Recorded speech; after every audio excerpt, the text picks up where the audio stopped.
we know you have individual goals, and like that's good. Everybody should have that. But we have a goal as a team, and like your individual goals need to help bring the team up as well. Yeah. How can you mesh the two? How can you incorporate the two? Like, yes. I'm sure you're like in high school, oh, I want to be Mr. Basketball. How can I get to Mr. Basketball? It's a team sport, so I can't do it all on my own. It's, finding different ways and recruiting the guys who are going to come in and have that mindset, I think, too, is big. And I think with our group here, we're able to find guys who are willing to buy into that. And when you realize what a special place this is, one, to play basketball, but two, just get the education from here. And you touched on after you graduate from here, the post-grad interactions and just the things you're able to connect with, it's endless. You're set for the rest of your life. And in terms of just networking, of course, you got to do your part. I'm not saying it's not just given look to at you. me. I got you got a podcast. Come on. We're filming this right now because of that. No, it's truly amazing, but it's hard to get sometimes, talking about high school kid, a 17, 18-year-old kid to understand that, or 6, whatever it is. Yeah. So I think for me, and you have guys like Coach and Calvert who have been here, done it, played in this environment, did it for great teams. Some teams better, like Calvert was in the Final Four. He's the GOAT for a reason, right?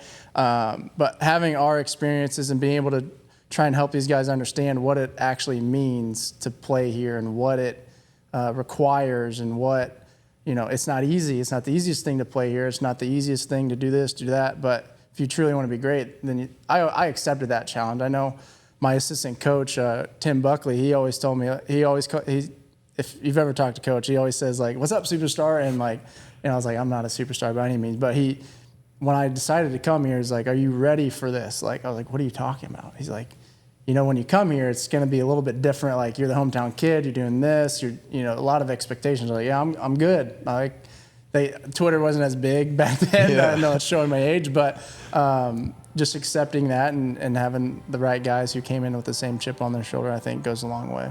Welcome back to The Player's Perspective, a podcast hosted by Miller Kopp and powered by Hoosiers Connect. As the official NIL collective of IU Athletics, Hoosiers Connect provides exclusive access to IU student athletes, offering fans an inside look at their lives both in and out of competition. Tune in weekly to hear stories and perspectives from the incredible athletes that make Hoosier Nation proud. Jordan Holes is a guy I've had a great relationship with and built along for the past 2.5 years, as he's coached me and helped me, in my professional journey, and we talked about a lot of good stuff. He's such an IU legend. Like, everybody just loves Jordan Holes.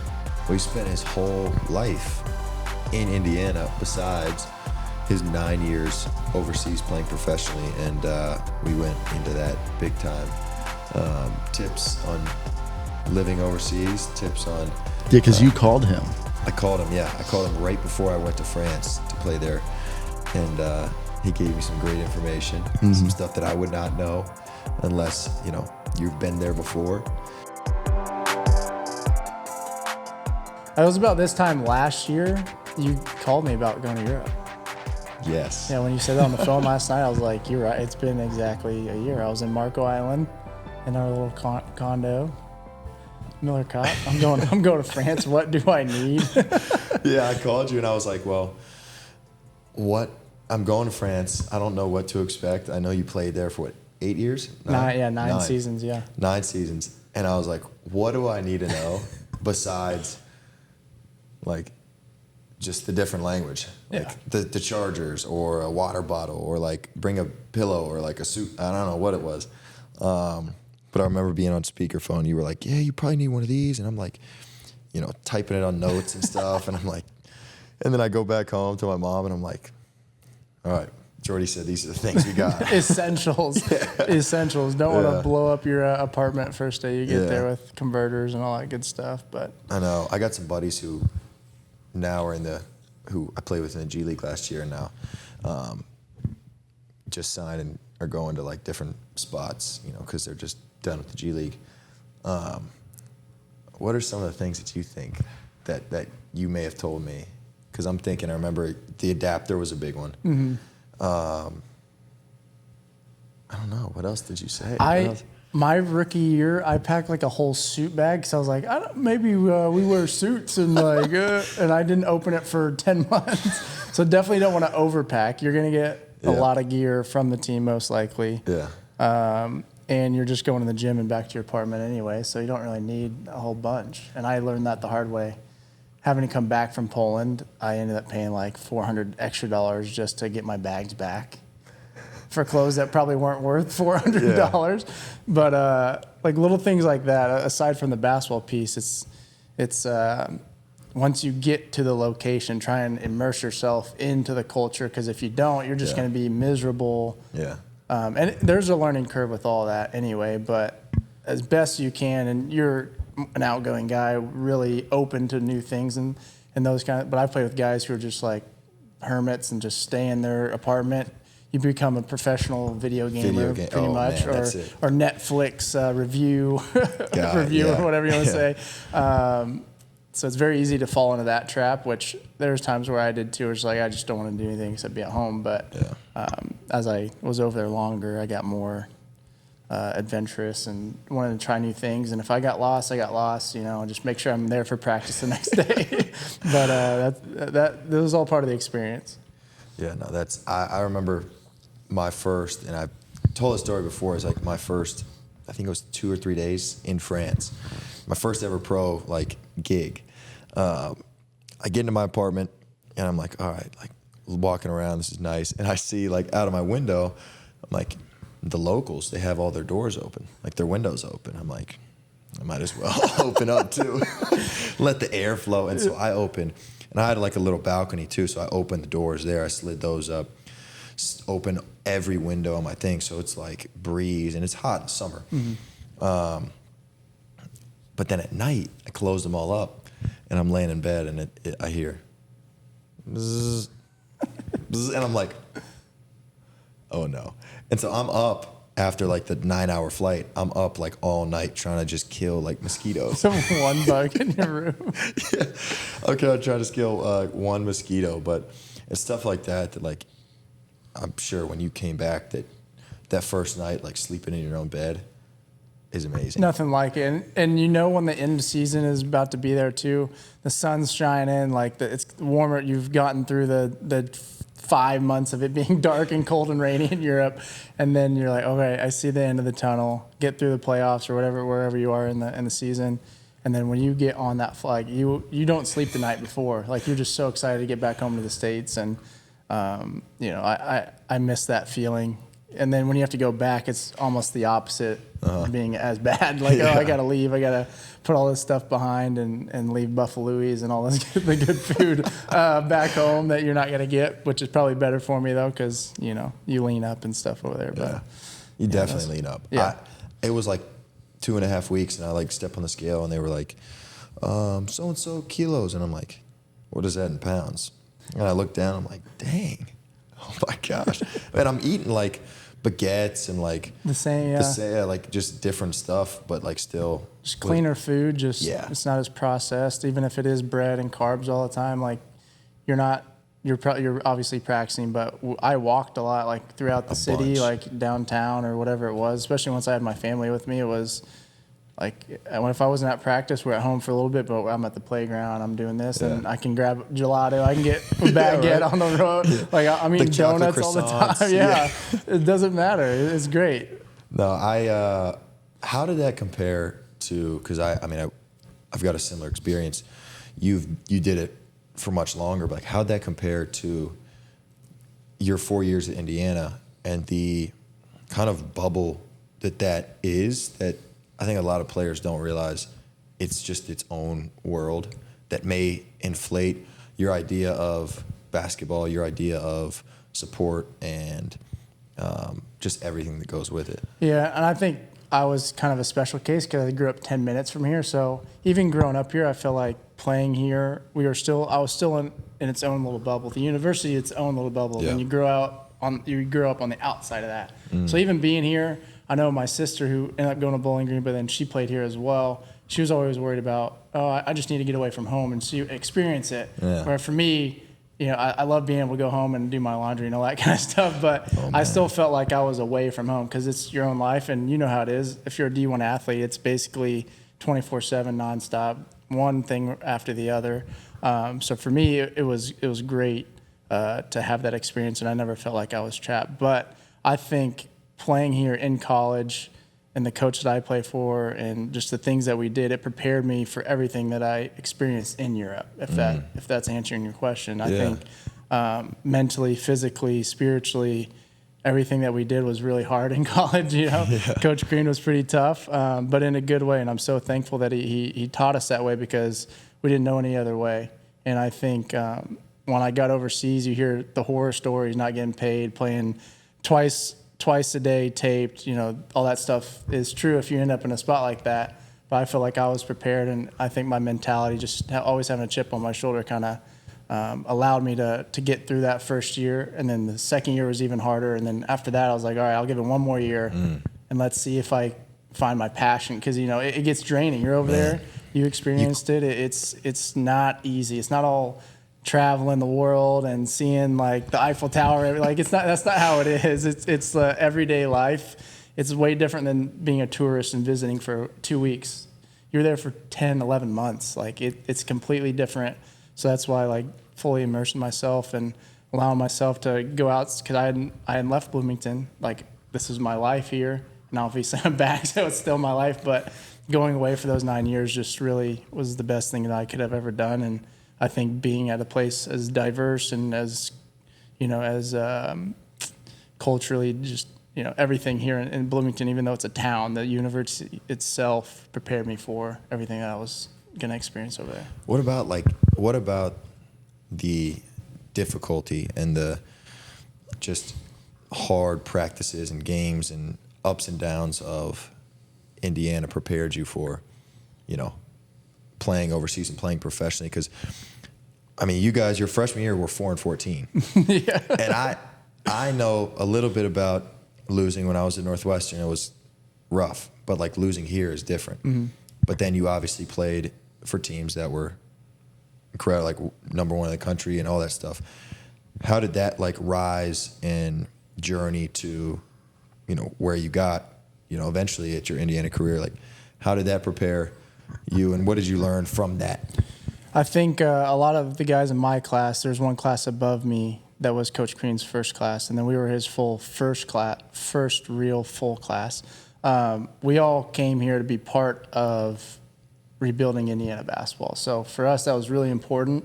Now, I don't think any of us could have prepared ourselves for what we went through, a 4-14 record. We might have the Big Ten record for most losses consecutive in the conference, but those first 2 years, I came from, I was undefeated my high school senior year, always been known as a winner. Like winning was everything to me. So when I had to go through all the losing and those first 2 years with, obviously not just me, everybody else on the team, those were the hardest years of my life.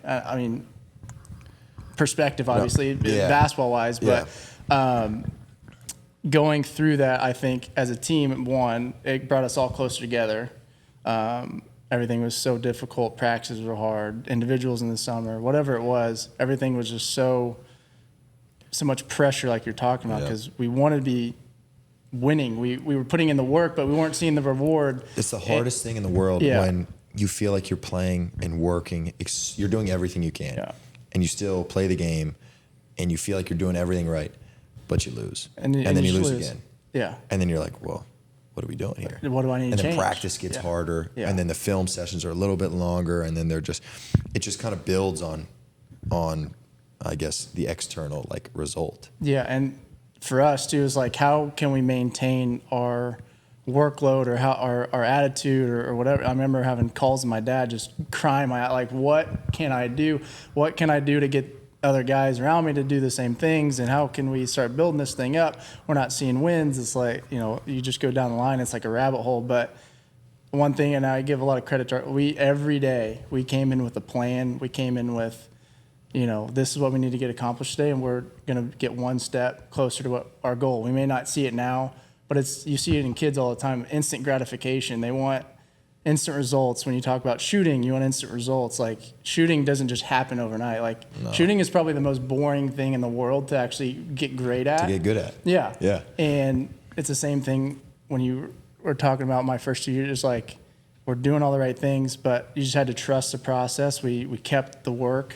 And then my last 2 years, two Sweet 16 back to back. Should have won it all my senior year. Got up. I wouldn't say upset. Syracuse was good, but we lost to Syracuse, and we had one of the best teams in the country, and I think we were the best team overall. We had proven that and won the Big Ten title outright and all that good stuff. But going through the first 2 years allowed us to have that success the last 2 years. I think going through those things and becoming closer as friends, like we're family for life. We still talk all the time, and it was very difficult to go through, but I think looking back, it prepared me for, again, everything that I ended up doing my 9 years in Europe. Being away from home, trusting, like, this is worth it. I'm getting paid to play basketball. I know it's different now, but, like, this is my life. This is what I've wanted to do, so go out and get it. No matter how bad it gets, find the positive in every situation you're in. If it's bad, all right, well, now I know not to do this next time, or I know what to look for in my next contract, those kind of things. I think that really helped me.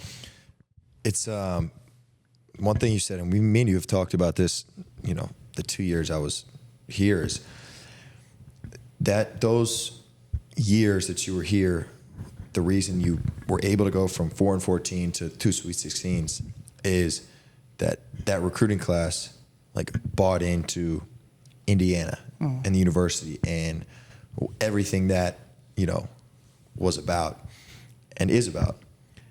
And that was something I struggled with early on as a transfer, is I could feel, and you can feel as a player when somebody's not in it, when somebody's not in it for the right reasons. Right. They can be here and try to take, because I feel like there's always a give and take with any, team or university or program, especially here. Indiana gives a lot. They give a lot, whether it's support, whether it's postgraduate life. And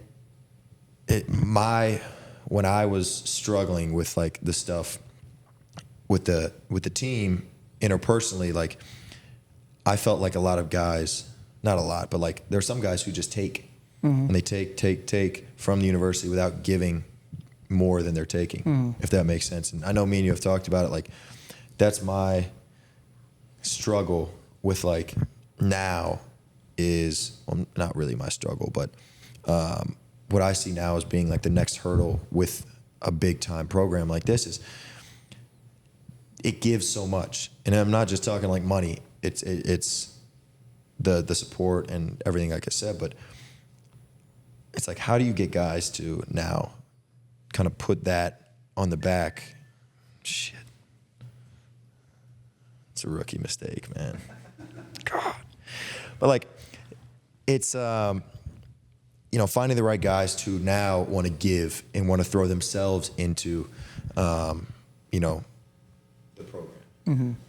It's definitely, even when I was here before the NIL and everything that you're talking about too, it's getting the guys here who want to be here, who are going to, buy into whatever the role is at that time. Everybody now, for a lot of reasons, just want to, like you're saying, take, me. How can I get my numbers up? Which is how it is in the pros. Like, you're trying to work for that next contract. You're trying to, how can I get my stats up? Blah, blah. It's a weird dynamic. It's really odd. Everybody and the Thunder had or the Blue had a, for people who don't know, the OKC Blue, the G League team. Our coach did a great job of, like, first meeting ever explaining, like, hey, we know, like, you guys are playing for your livelihoods. You're playing for your careers and your bank accounts and your families. Some of you have kids. Some of you have wives. And me, none of that yet. I'm just playing for myself. But he's like, we know you have individual goals. And, like, that's good. Everybody should have that. But we have a goal as a team. And, like, your individual goals need to help bring the team up as well. Yeah. How can you mesh the two? How can you incorporate the two? Like, yes. I'm sure you're, like, in high school, I want to be Mr. Basketball. How can I get to Mr. Basketball? It's a team sport, so I can't do it all on my own. It's, find different finding different ways and recruiting the guys who are going to come in and have that mindset, I think, too, is big. And I think with our group here, we're able to find guys who are willing to buy into that. And when you realize what a special place this is, one, to play basketball, but two, just get the education from here. And you touched on after you graduate from here, the post-grad interactions and just the things you're able to connect with, it's endless. You're set for the rest of your life. And in terms of just networking, of course, you got to do your part. I'm not saying it's not just given look to at you, me. you got a podcast. Come on. You know, we're filming this right now because of that. No, it's truly amazing, but it's hard to get sometimes, talking about high school kid, a 17, 18-year-old kid to understand that, or whatever it is. Yeah. So I think for me, and, you have guys like Coach and Calvert who have been here, done it, played in this environment, did it for great teams. Some teams better, like, Calvert was in the Final Four, he's the GOAT for a reason, right?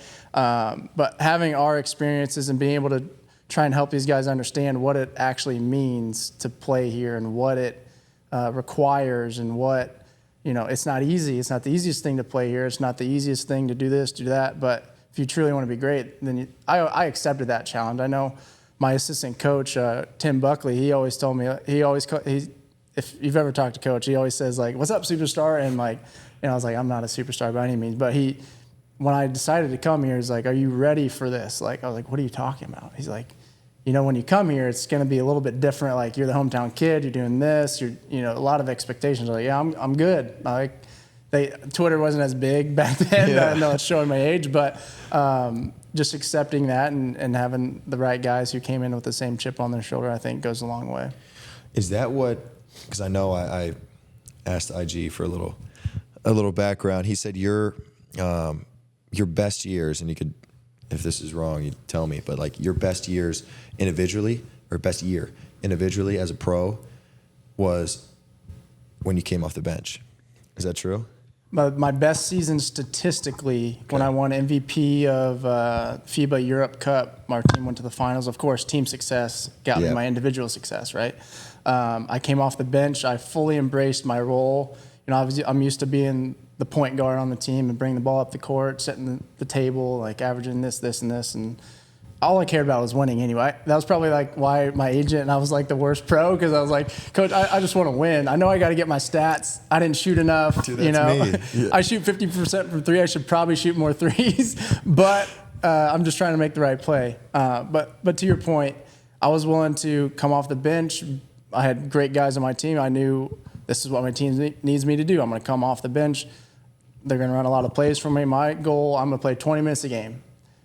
I go out there and I just do what I do. I score, I pass, I play make, but I knew my role. Like, I was a great teammate. Maybe there's other teammates who won't say it, but I'd like to think I was. I'd assume you were.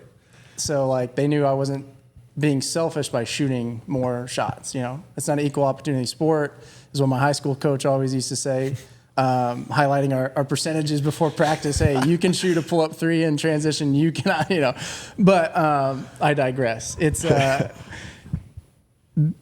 that was a great year for me, just because I learned a lot about myself too, and that I can adapt, I can sacrifice, I can do this for my team and still get exactly what the team wants. And that's what you're touching on. It's there's so much more to this sport than just the individual accolades. Of course, that's great, but it's such a fun thing to do. When I'd rather get a cool assist than hit a three. I'd rather set someone else up and make someone else look silly, and someone else receive the glory for that. I think that's really neat. Is that something you got from Crean, or is that high school coach just that mentality of, like, this is your role, be a star in it? Yeah. Because I never played for him, but I was recruited by him when he was at Georgia. Yeah.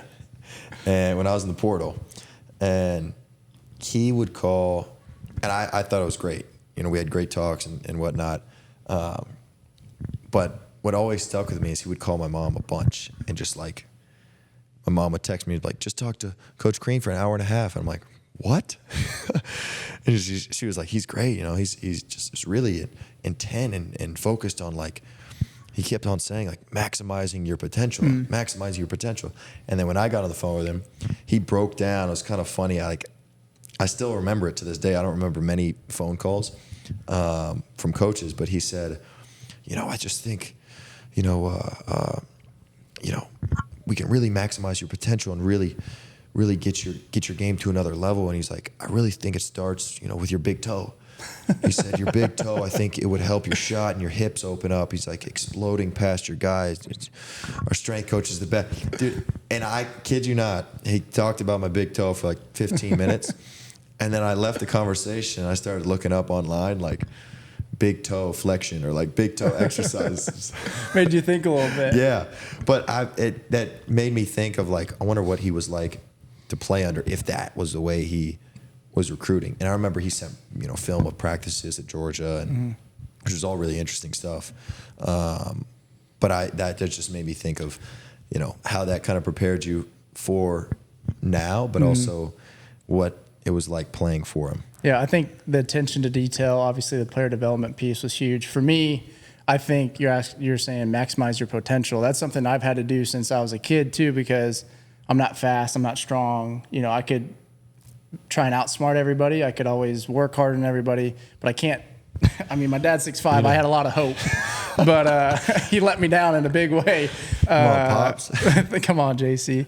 But, I always had to play. I had to try and get the most out of my body that I could, and I think my parents did a great job in instilling that in me when I was a kid, because whether I was more talented than the kids I was playing with, they always taught me to play the right way. Like, still make the pass. If you hit the kid in the face, like, that's still the right play to make. So still do that, because you're going to eventually play with better players, and then if you don't make that pass, then it's going to look silly, So they taught me at a young age to do that. And then as I went through high school, I wasn't really getting recruited until a certain AAU tournament when I kind of blew up. But, going through that, and then Coach Crean getting here, his attention to detail. And when he says maximize your potential, like, he truly was all about that. And our practice, the way we set it up in our individual workouts, everything about it was just full head of steam, no let-ups, just constant. And we had to be that way. Again, we weren't very good. So, like, we could control how hard we worked, and that's what we did. But it's funny that you mentioned that story, because I can totally see Coach just saying that about your big toe and get behind the ball and all that kind of stuff. Like, I just hear things all the time. Getting behind the ball is a big one. Yeah. And he showed me kind of the spacing, like the boxes on the floor, and he's like, when you step into a three, you want to get behind the ball and you want to, kind of run into your shot. And if you don't have it, I'm thinking to myself, I'm an inside foot guy, though, Coach. Yeah. That's what all of us thought, too. Yeah. But looking back, there's no exact answer for everything. There's no perfect way to do everything. So I think just being open to him teaching me behind the ball, as opposed to being, my dad called it I was a standstill shooter. So, like, I was already set. I could catch it anyway, and I could shoot with my feet already ready to go. Yeah. So in college, I had to learn a different way.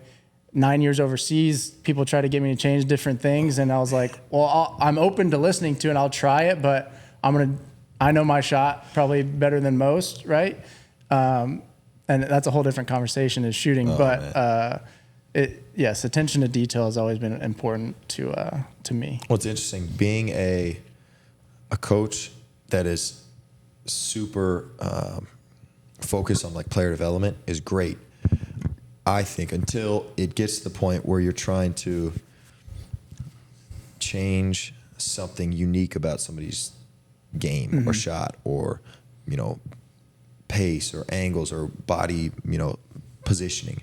For example, when I won't say a name, but I had worked with a like shooting coach, like voluntarily. Like, I wasn't really, it was just offered up, and I was like, sure, I might be able to learn something. Yeah. Right? Like you said, I'm open to it.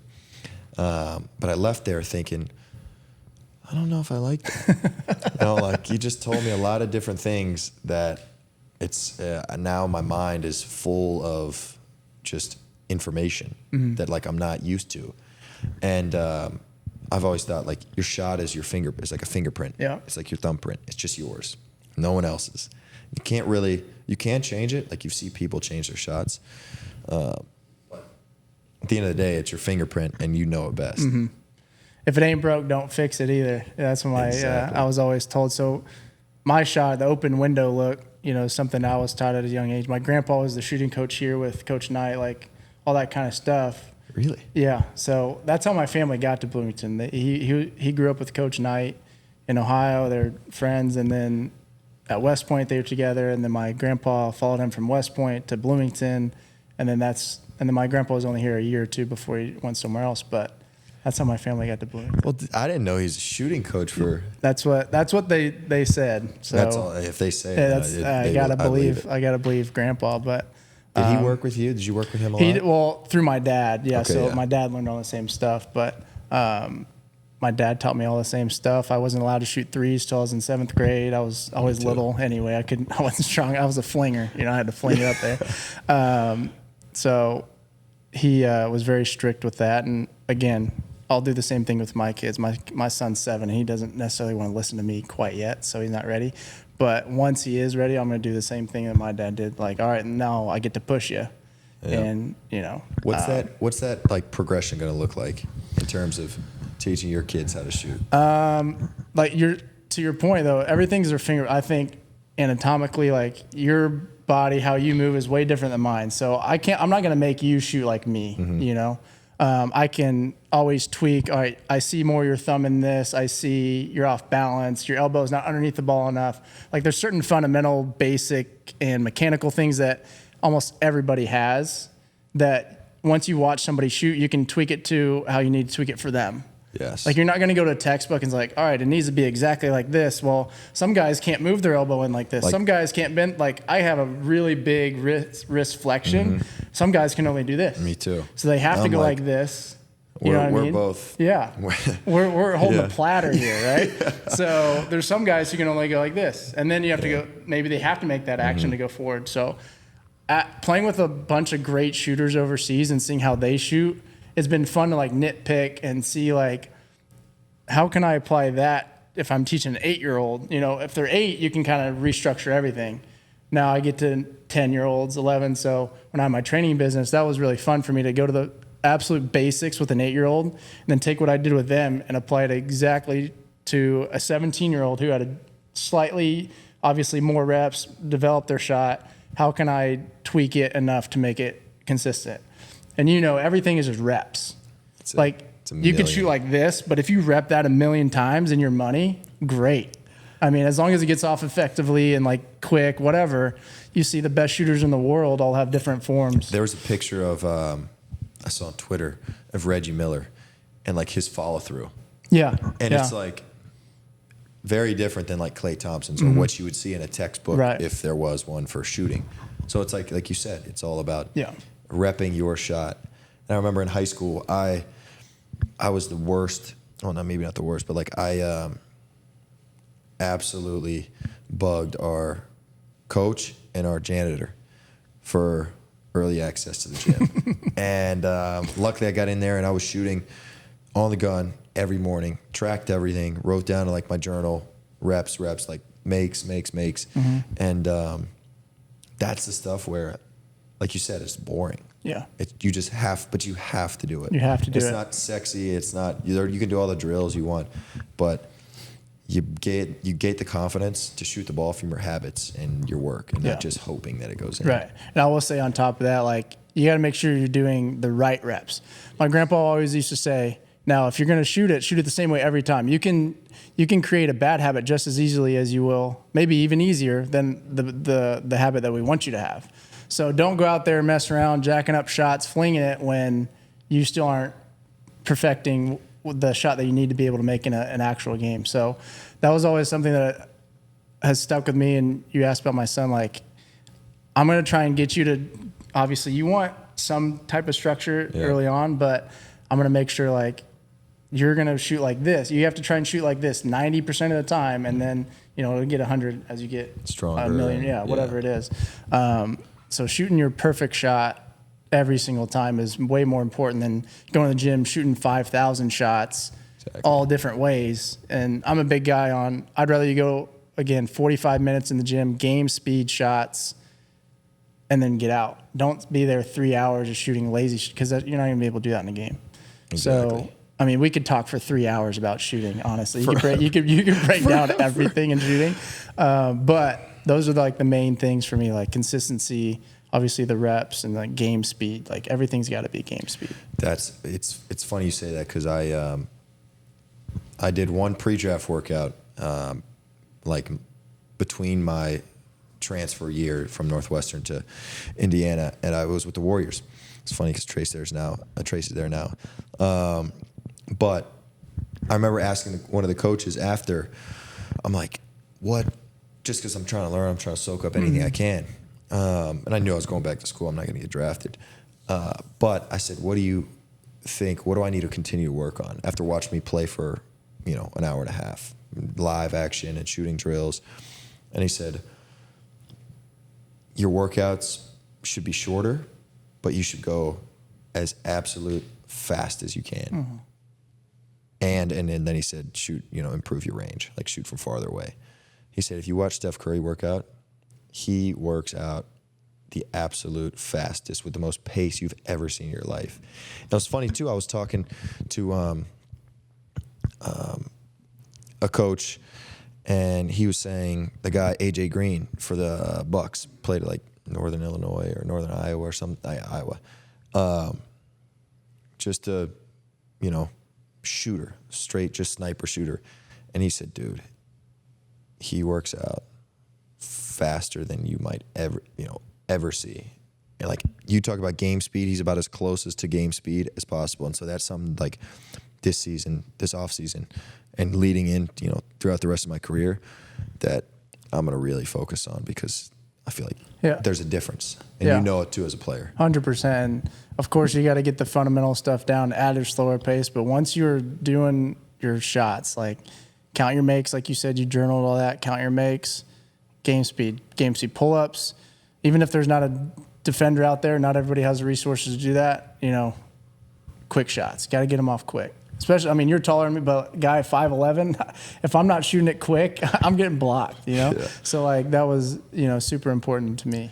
How'd you get and this is something that I really struggled with my month overseas, is how'd you work out and get your shots up? That is, a lot of people don't realize, we're so blessed to have managers and everything in college, like 24/7 access. Not always the case, very rarely actually in Europe until you start in your leagues and stuff like that. But you guys share gyms with the elementary schools, you're sharing gyms with other teams, it's very difficult. So for me, if I could, again, we talk about being more efficient with my time. So before practice, I'd get my workout in. We have our practice, obviously. There's skill work involved in that. Then afterwards, let's say we have 30 minutes, I'm getting my shots up then. So I had to get everything one-stop shop done as long as I could. But some teams, you got to get out right after practice. Like, you have no time. So there's a couple of times I found an outdoor park if I just need to do like some form shots or something. But playing in Poland, it was, and all the cold places I was in, didn't happen very often. So like, you just got to trust your the work that you've put in, be confident in that. It's a lot of faith in that, I got to trust that my shot's just going to be on. Because you've gone through it too. I've had the best shooting days before a game, and then I shoot like crap in the game, and then vice versa. I have terrible in warm-ups, and I make every shot. So, like, to me, once I was able to get past, like, I'm not ever going to be perfect, right? No one is. Best shooters in the world shoot 40%, 45, whatever it was. So just be happy with that and be able to just move on to the next shot. And water always finds its level, is what my dad always used to say. So you're 0 for 5 this game. That doesn't mean you could go 5 for 5 the next game. You know what I mean? So having that mindset, a true scorer or shooter's mentality that I put in the work. No one else has done what I've done in the off seasons or, the work that I've put in. You got to trust that and go out and do it. And I got better as I got older with that too. You got to just learn that. But you've put in a million reps, so you got to trust your shot. Exactly. And it's not like the reps that you put in when no one was watching, whether it's in high school or for me at Northwestern, games I didn't play much my freshman year, I would stay kind of like, put my game day loop, let them clean it and put like my practice jersey on and kind of just wait for everybody to leave, roll the gun out in the arena, and I just shoot. Yeah. And, after we lost or whatever, the coaches would meet in the locker room or their locker room and go over film and just kind of talk about some stuff. And I remember it'd be like midnight because, you play late. And I'm in there just shooting. And, they're just walking throughout the court, just to their cars. And then, give me a slap on the butt, good job, keep going. Or like just walk by. But those reps, it's not like they just dissipate and they go away. Like those stick with you. Those are the reps you lean on, not the ones. It's always funny. I always kind of chuckle when it's kind of like midway through the year and guys then are like, all right, I'm gonna start. I gotta get in the gym. Yeah. I'm gonna, hey, can you help rebound for me? And then you see like for a week they're like making 100 shots after practice. I'm like, dude, it's too late. It's way too late. Like the work should have been done 3, 4, 5, 6 months ago, 3, 4, 5, 6 years ago. So that stuff is like you said, you just kind of lean back on the reps. And it compounds, right? So like if you had that work ethic as a high schooler or middle, whatever it was, think about the compound interest of like all the shots that you're getting up, and it just constantly. Of course, there's tweaks along the way, there are ups and downs, but that's what you were built to do, and you got to trust in it, man. We'll finish with this. When's the last, or not? What is one of your nicknames people call you? My nicknames? Yeah. Well, there's lots of people who call me Jordy right away without even meeting me. Which is fine. That was probably me. No, honestly. it's fine. But I get introduced as that. I was like, yeah, it's been that way my whole life. I played on a team when I was like 7. There were like 4 Jordans. Me being the runt, I get the name Jordy. There's Jordo, Jordy. I'd say Jordy is probably the most common one. Jordo. Some people, old people, call me Holsey, but that's Holsey. Like, did you have a screen name when you were a kid? No. AOL. Okay, I'm really old then. Like what Holsey 15. Instant messaging. No, my gosh. I'm not familiar with that. Okay, so that was like my screen name. So it's like that's how you would, instead of texting, you were on your computer, you're Holsey was getting after it. Holsey 15 was all over the place, late night. Oh, man. But yeah, Jordy's probably my most commonly used. Jordan Holes, I appreciate it. We're going to wrap up there, and for every end of the episode, we just give a shake, and then we just tap tips. That's it.